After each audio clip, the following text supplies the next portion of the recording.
Okie dokie. The wiring's done. I just put a tie wrap on it. That's the only thing that's different now. Uh, Switch pocket, same thing. The the furls for the new Music Lily pegs are too small on the guitar. I have to push them all out and put the new ones in. You know, I wasn't expecting these lilies to be as taut as they are. I was really expecting to have to send them back. There's only about a 1/16 of an inch play there, and I think that's acceptable for this guitar. So, gotta go work on the headstock, and I'll be back later. Okay, we're back at bench 1. The electrics are done. I haven't taken out this ring yet to see why that's canting. I actually forgot while I was at the other bench. But the problem in the middle position has been solved with independent volumes. Now we can actually have blending in the middle position all the way down. Perfect. And the new Music Lily Pros have been installed.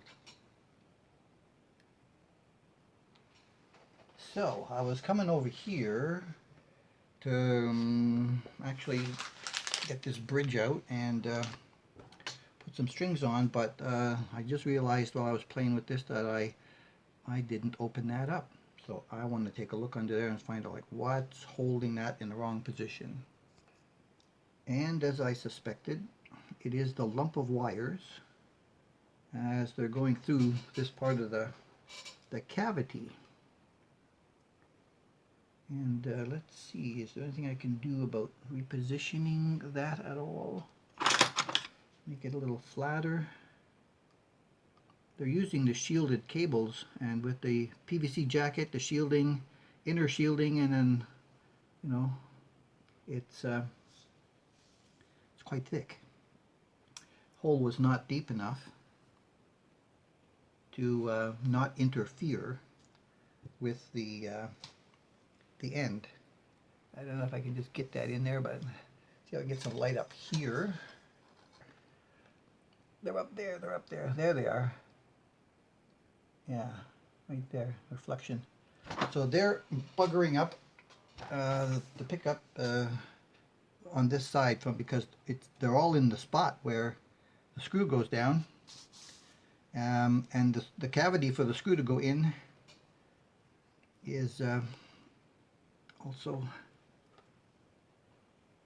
full of wires, and I'm worried that screwing that down into wires could actually, you know, cut into the wires. I wonder. The black one is thicker than the other three. The bigger black one. The bigger black one I think is the one that goes to the output jack. It's got a larger radius on it than the other ones. And it's causing a wee bit of a problem. Maybe I can separate a little bit and try to get them down in there so they won't be in the way. See what happens. Oh, that's going to work. Yay! See, that wasn't so hard. They just had to make that hole a little bit bigger and a little bit deeper on that side for all these wires coming through here, you know, from the switch to there to here into the cavity. Not to be not to be like that. Screwdriver. See, these are just minor things that you're designing something, you're cutting holes anyway. Why not just do them a little bit better since you're going to cut the hole anyhow? Just cut the hole a different way to avoid these problems. I mean, I'm sure they've been making these for years. I'm sure by now they know about it. And when you know about something for years and you don't care like that, that shows a certain level of, how should I put it? You don't give a shit about your product. Push the problem onto the customer. You know, there are some customers who will get stuff like this and they're not like me. All right. To set up the nut, and I haven't chosen which one, I'm going to use those cheapy Orphe strings to do all of the spinning up, spinning down, spinning up, spinning down, because if I break them, I don't care. Yeah, see now that pickup is parallel with the slope of this ring. Well, this lemon oil treatment turned out pretty good. It's only one pass too. You know, and you can tell the difference. Well, I can. See the first, up to the first fret. Where's the sheen? Yeah, up to the first fret, there's no sheen, and then down the rest of them there are. There's a little bit of sheen there, but it's not the same sheen. There's a better sheen after fret 1 than there is before fret 1. Yeah, only one treatment, and it wasn't a lot. I mean, I put it on, and I usually let it soak in for hours, but this time it was only a, I don't know, 4 or 5 minutes. Okay, I'll get back to you. After all the work I've done on everything else, this is going to give me the most trouble.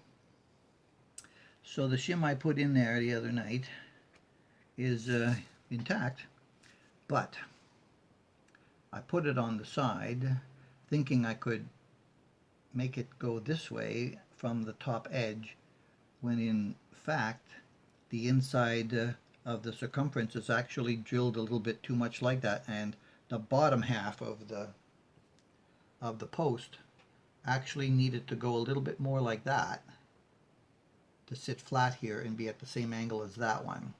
So a little bit of material needs to come off the inside down there so it can go that way, and possibly add up a shim on the forward face of that hole so that when it goes in straighter, and I can get it. I'm only off by a hair. This is the original bridge. Where's the roller? There it is. There's a new roller. Oh, by the way, I tried drilling out the holes. Don't ever do that. Big mistake. I thought it would work, and it almost did, except there wasn't enough tightness when it goes on there, and it was rocking back and forth because I had to bring it out to like 17/64, which is about the thickness of the chrome, I guess, on this thing, and tiny little bit of meat. But so this is my last silver chrome. And this is the original one. I should have actually screwed up this one instead of that one. But again, I didn't brain fart that one fast enough. So I got to go get my Dremel and get it down inside that hole and see if I can take some meat off there and maybe shave off this shim I put up here. All right, all right, all right. I was able to get inside that hole with my Dremel and not scarf any of my hands this time. Take some meat off the bottom side over there so I could get that peg to cant this way and allow my roller bridge to sit on it. And now, because it's actually sitting in properly, the bridge can go down to quite low on the high E side. And it's actually not at its lowest point now. And I've got 3/64 on this side, and I've got 4/64 on that side. These are the sacrificial Orphe strings, which I use to cut the nut. And I used the bone nut on this guitar. because it was going to be a lot easier to cut since it was the right width of 42 millimeters and not have to worry about the 43 millimeters. So it worked out pretty good. It has taken a lot of time, off and on, off and on, off and on. But I'm going to let it set up with the tension overnight, and we're going to put that like that.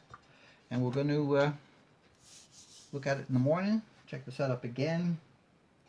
I am going to also, when I take the strings off, take the spinners out of these things here, and I'm going to lubricate the gears in there.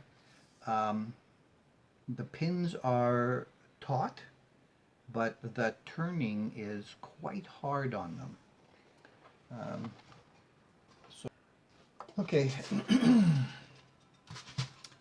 that's it until tomorrow. Good news, gang. She sat overnight. The neck has stabilized. I think I've got the truss rod in the right spot. The action is absolutely the best. 3/64 and 3.5 actually on that side. It's hard to see here. I'm gonna snap a pic.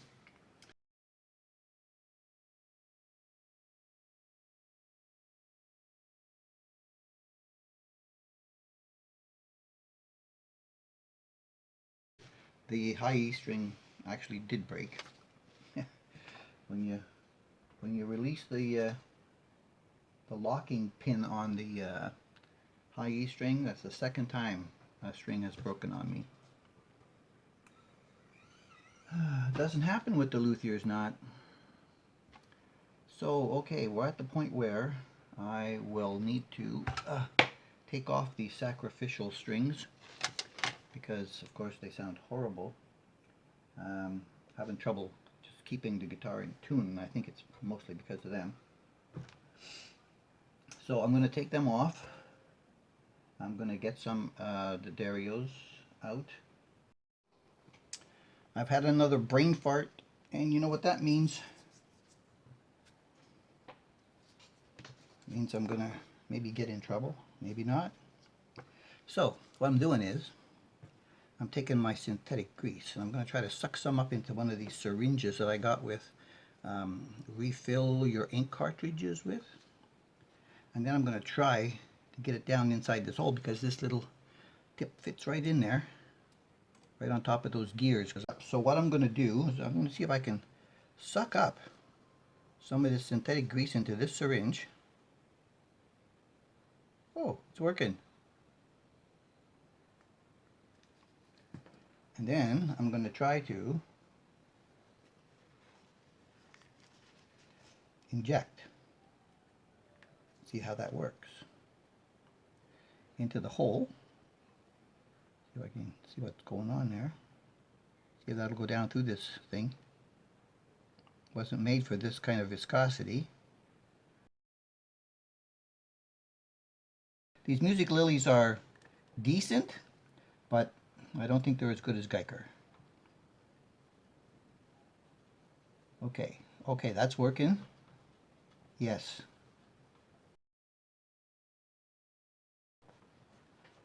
All right, stand by for the rest of it. Okay, here we are. I think this is approaching the end of the first of,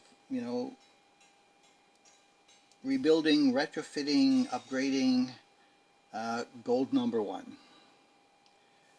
It turned out bloody perfect. I couldn't imagine it coming out any better than this. Actually, I thought I was going to screw it up really bad. Okay, so we are on the 65 Deluxe. We're on the bridge. We're going to put everything up. No tones. The pickups on this, my ears don't really cotton to them just yet very well. But wouldn't this guitar look nice with a set of zebras of some kind in them? let's see what gold 2 looks like, and see if I'm going to retrofit that one differently.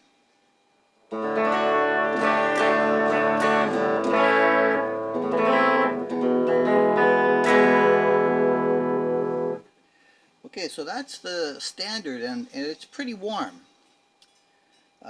even on the bridge, right? Middle.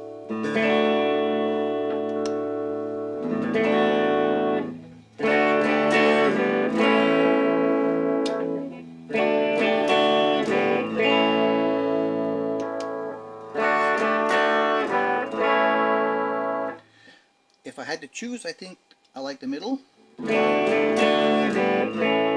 for something.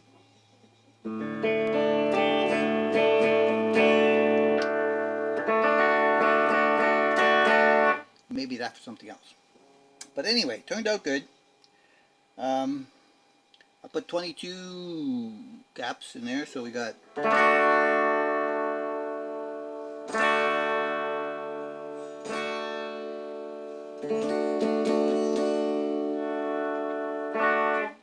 sweet spot, sweet spot. Alright, so I got the action. The neck is freaking perfect. The bridge is working, the roller's in. It happened after I fixed this post down here. Tailpiece is fine. Kept the pots. Brand new switch.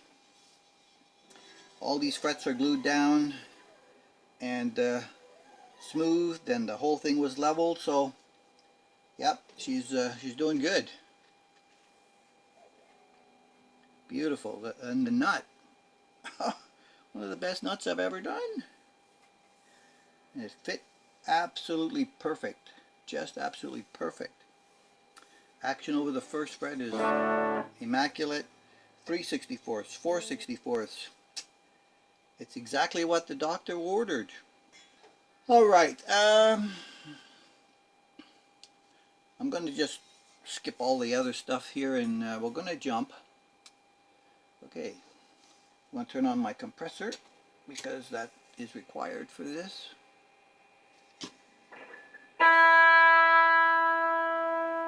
Put a little tone on there. Alright, let's see how this goes.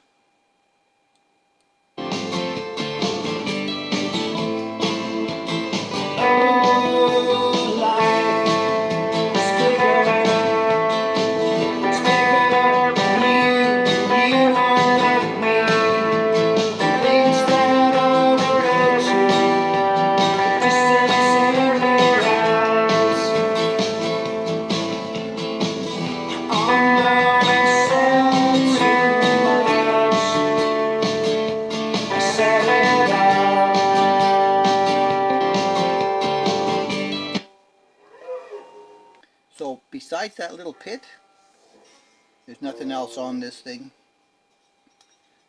that you could actually complain about as far as the finish goes. And you know what? I'm utterly amazed, stupefied, and quite impressed with myself that it turned out like that. Now that's how the guitar should be. Well, I don't know right now as I'm speaking to you what the values are, but I'm going to measure them and put them up on the screen before the end of this video, which is pretty much now. So thanks for checking in on all of this stuff with gold number 1. And we're going to do an unboxing when gold number 2 gets here, which still hasn't cleared customs as of today, which is what, November 4. So, thank you much. I appreciate all your support.